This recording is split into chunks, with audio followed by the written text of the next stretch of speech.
오늘 말씀은 이 전 지구인이 당면한 미지의 불안한 미래, 누구도 모릅니다. 영화에도 요즘 재난 영화가 많고 점점 힘든 시대를 살아가니 이런저런 소식들이 가끔 들려옵니다만 미래는 불안합니다. 미지의 세계입니다. 누구도 모릅니다. 용한 점쟁이도 모르고, 만약에 성경이 말씀하시는 모든 과거, 현재, 미래를 다 통찰하시는 전지하신, 전능하신 하나님이 계시다면 그분은 아시겠죠. 미래를 붙들고 계시겠죠.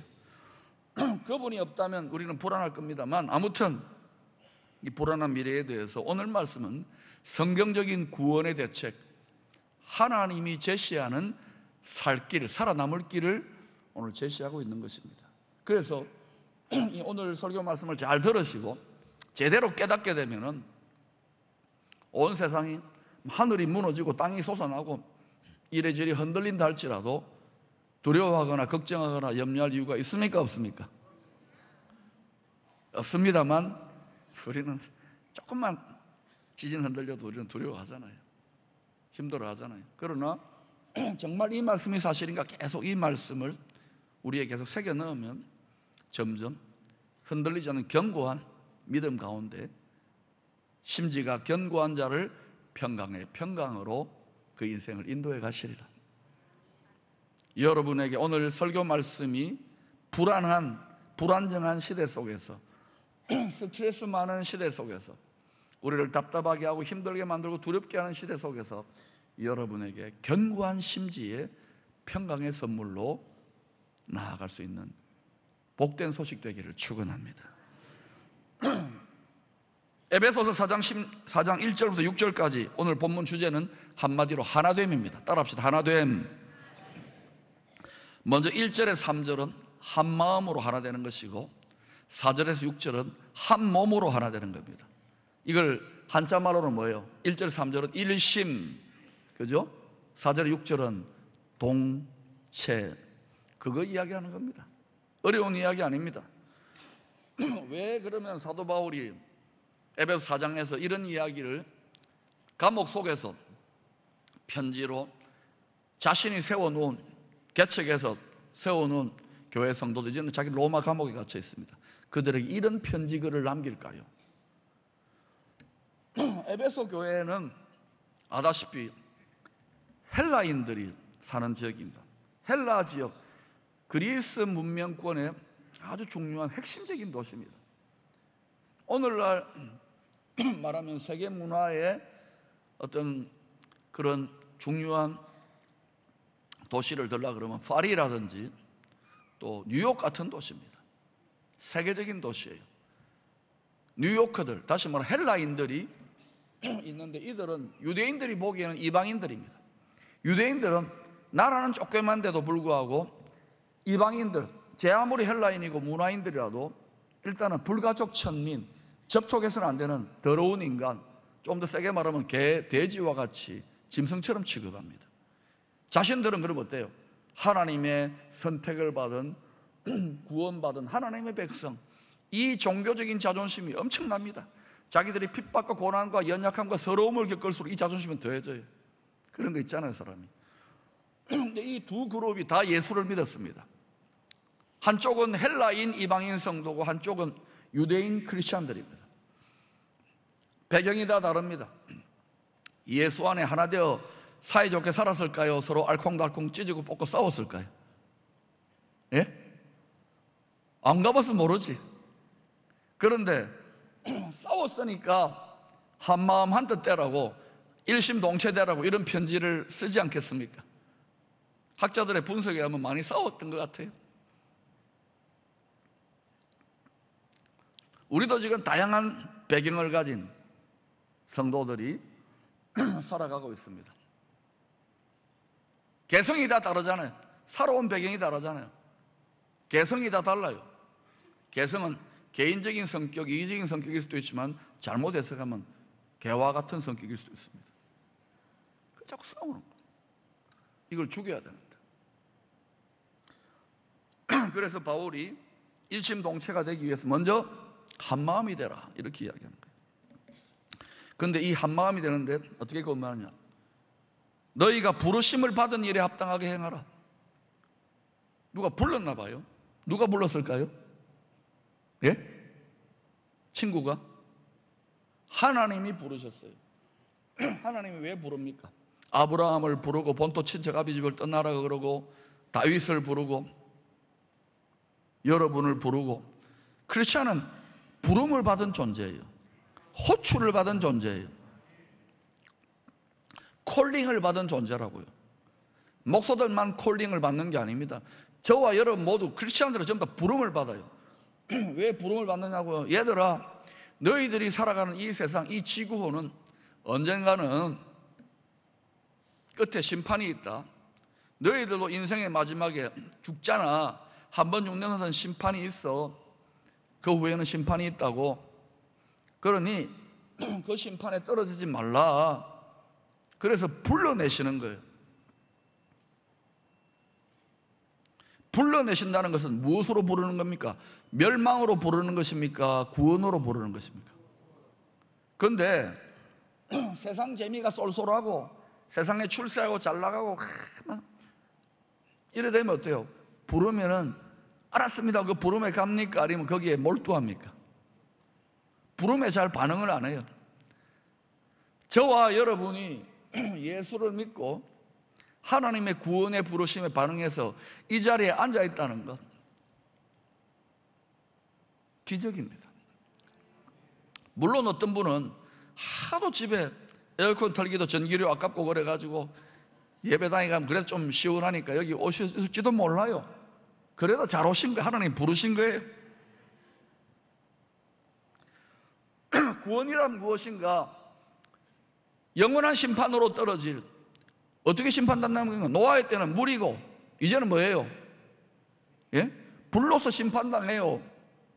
핵무기가 10,000개가 넘어요. 이 세상은. 그중에 몇십 개만 터져도 큰 일을 날 겁니다.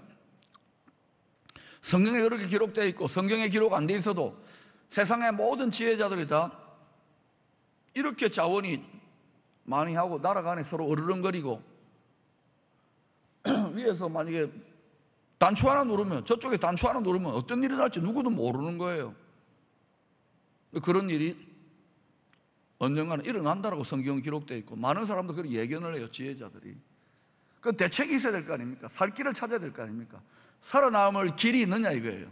여러분 어디에서 안전을 찾습니까? 저 지하 100m에 핵전쟁이라도 안전할 방공호를 파가지고 거기에 막 10년치 양식을 집어넣으면 그럼 여러분 살아남아요? 화성에다가 집을 분양받아가지고 거기서 가서 살면은 살아남습니까?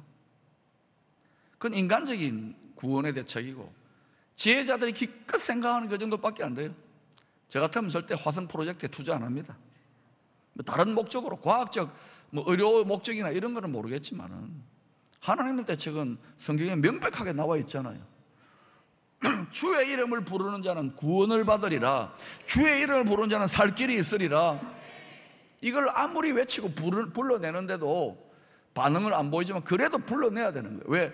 많은 사람들이 세상에 중독되어 있어요. 술에 중독되어 있고, 마약에 중독되어 있고, 성에 중독되어 있고, 스포츠에 중독되어 있고, 텔레비에 중독되어 있고, 핸드폰에 중독되어 있고.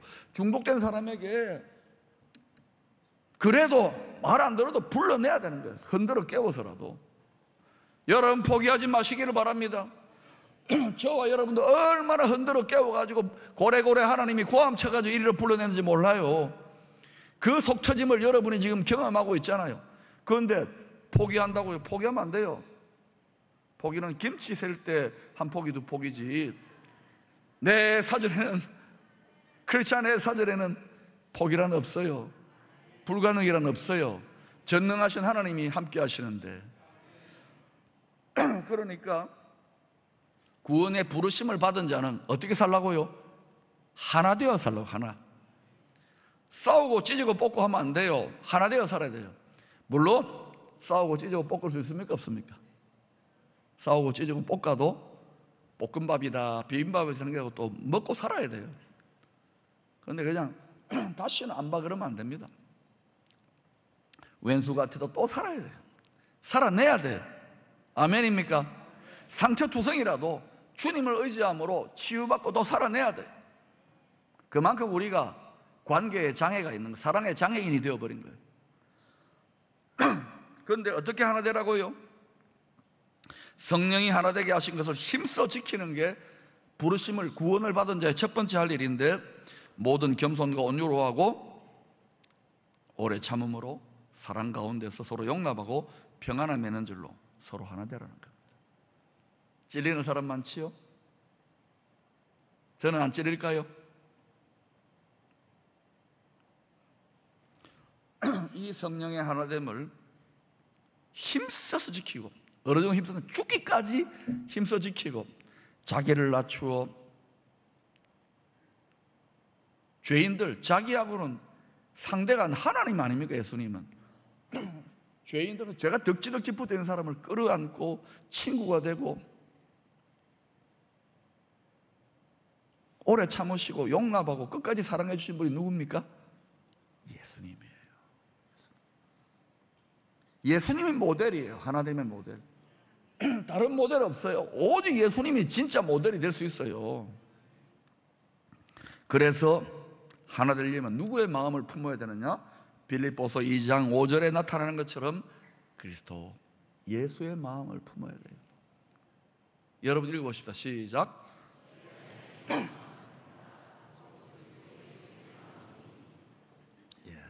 그리스도 예수의 마음, 그리스도 예수의 정신을 가져야 되는 거예요. 이 예수의 마음이 아니고서는 교회 공동체가 하나 될 길이 없습니다. 다 개성이 다른데, 오늘날 교회 공동체가 복음을 전하고 전도하고 선교 안 해도 서로 하나님의 사람으로서 뜨겁게 사랑만 해도 세상과는 완전히 차별될 겁니다. 이 세상을 보세요. 얼마나 물고 뜯고 좌와 우, 진보와 보수, 남과 북, 뭐 얼마나 살벌합니다. 인터넷 댓글이나 서로 보면은 막 신앙의 칼날을 따라서도 서로 싸우고 물고 뜯고. 그러니까 서양 선교사님들이, 신학자들이 뭐라고 하느냐, 한국 교회는 예수와 그리스도가 싸운다고. 아주 어려운 말입니다. 이 말, 비꼬는 말이지요. 왜 이렇게 되었을까? 우리나라가, 이 위대한 민족이 왜 이렇게 됐을까? 조선시대 500년 동안에 유교에 좋은 문화가 있으면 효도하고 이런 거 있지만 사색당쟁, 노론, 소론, 서인, 동인, 북인, 남인, 서북인, 동북인, 동동북인, 외구가 쳐들어오고 북쪽에서 오랑캐가 쳐들어와서 나라를 짓밟는데도 서로 물고 뜯고 양반이다 쌍놈이다, 우리 집안이다 아니다, 혈육, 지연, 학연 이러면서 찢고 뽑고 살았다. 그러니까 이렇게 왜소해져 버린 거예요. 우리 민족이 시급하게 극복해야 될 게 뭐냐면 서로 하나됨입니다. 적전 분열을 당하면 안 돼요. 그러면 어떻게 됩니까? 내 마음에 안 들고 속을 뒤집어 놓고 왼수가 들지라도 서로 용납하고 끌어안아야 되는 거 아닙니까? 오래 참아야 되는 거 아닙니까? 사랑해야 되는 거 아닙니까? 모델이 있어야 될 거예요. 이 모델이 누굽니까? 예수 그리스도. 다시 말하면 이 민족이 예수 정신 안에 돌아와야 남북 통일도 살 길이 열려요. 살 길이. 이 엄청난 분열의 상처의 골을 묶어버릴 수 있는 거예요. 이 땅에 가장 친밀하게 하나됨을 이루는 관계가 있던 부부관계입니다. 그래서 부부를 무촌이라 그러잖아요. 유교에서는 바로 안 거예요. 촌수가 없어요. 일심동체잖아요. 그 가정을 이루고 한 이불을 덮고 자는 몸의 결합만이 아니잖아요. 정신과 영혼의까지 결합, 완전한 결합체인 거예요. 친밀하죠. 그런데 한번 보자고요. 수많은 부부들의 모습. 에베소서 5장 22절 이하에는 부부관계에 비유하여 머리 대신 신랑 대신 예수 그리스도와 그분의 정결하고 거룩한 신부된 교회 공동체의 일심동체적인 하나됨을 설명하고 있습니다. 부부관계에 비유하고 있는 거예요.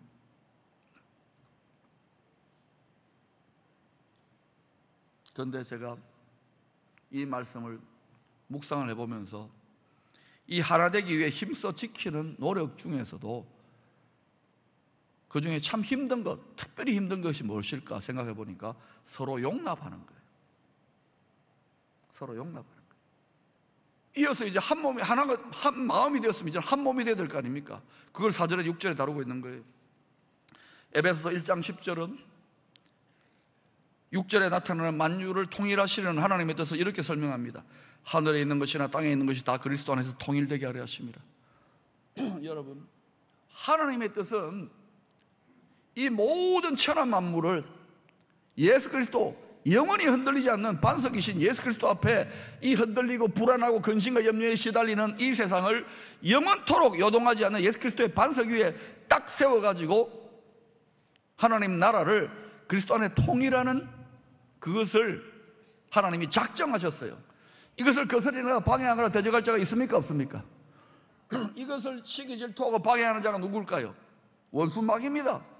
지가 하나님이 돼야 되는데, 그래서 짝퉁 통일을 많이 만들어요.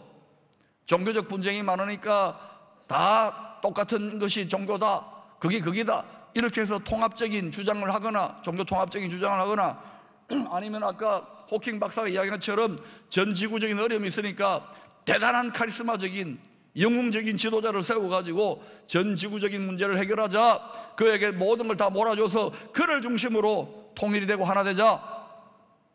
그건 짝퉁 통일, 위장된 통일, 임기응변의 통일입니다.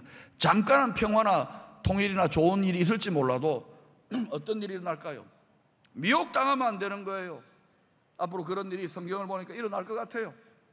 그래서 여러분, 우리가 살아남기 위해서라도 더 기도하며 성경 말씀을 읽고 정말 그러한가 베레아 사람들처럼 묵상하며 상고하면서 깨달아 알아야 돼. 이것이 여러분의 사업과 자녀교육과 여러분의 건강과 모든 분야에 다 적용되는 줄로 믿습니다. 이제는 여러분, 과학자나 정치가나 누구도 이 지구호의 우주적 문제를 해결할 수 없는 시대예요. 그래서 하나님이 예수 그리스도 안에서 통일되는 방향으로 나아가는 것이 구원이야, 그것이 너희들의 살 길이야, 그것을 하나님 입증하시려고 모든 것을 다 흔들고 계십니다. 우주 만물을 점점 더 많이 흔들릴 거예요. 정치, 경제, 문화, 하늘, 땅도. 우리 지진 났잖아요. 어떻게 포항에 지진이 납니까? 바다도 흔들리고 쓰나미도 나타나고 뭐 기후도, 자연 생태계도, 경제, 안보, 문화, 학술, 예술, 모든 분야가 지금 우리나라도 다 그렇지 않습니까? 전 세계를 보세요. 질서가 다 깨지고 새롭게 재편되고 있어요. 흔들고 계셔요. 그것만 흔듭니까? 거룩한 나라 되는 여러분의 영과 혼과 육도 흔들고 계시잖아요. 그건 무엇입니까? 영원히 흔들리지 않는 그리스도에게 나오라. 영원히 흔들리지 않는 그리스도를 중심으로 여러분이 통일되어져라, 하나 되어져라고 부르고 계시는 거 아닙니까? 그러면 여러분, 그게 우리의 살 길이에요.